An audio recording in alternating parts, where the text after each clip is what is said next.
За нэг зөв үргэсэн бичлэг сайн үзлээ.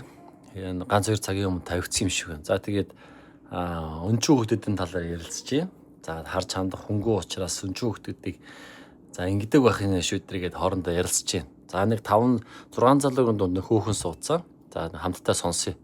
Ямар л санаж ханах гэж хэлжсэн чинь 4 5 жил өмнө олон жилийн өмнө чин 5 охин олж агаад тэгээд Монгол гээд порно гээд би тэрийг зарнаа марнаа гэсэн.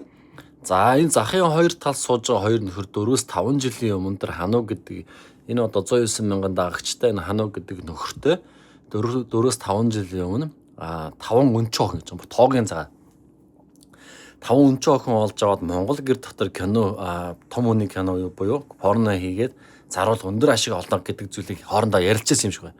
За тоглоом ч юм уу эсвэл яг босонгүй нь би сайн мэдэхгүй. Ямар ч юм ярьж байна.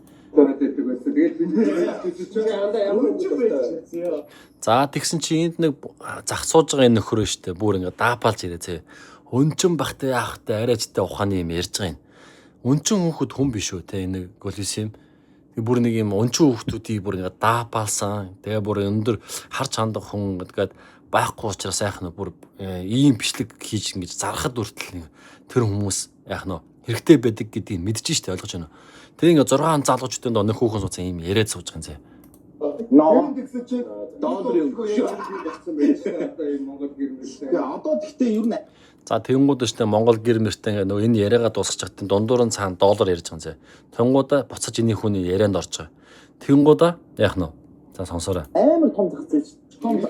Тэнгууд энэ хүнийхээ ярианд буцаж оронгуудаа ер нь юм 5 өнчүү хүүхдүүдээр ингээд Монгол гэрт порно хийх юм бол яах нь зарах юм бол амар том зах зээл штэ гэж хоорондоо ярьж байгаа. Ийм нэг зөвөн бичлэг үзлээ. Өнчөө хүүхдүүдийн талаар их даапалж байна. За тэгээд бүр ингэж кино хийх боломжтой хүртэл байдаг энэ талаар ингээд хоорондоо ярилцсан аа ингээд бусдад одоо олон нийт залсаж байна. Зөв үргэлж инка.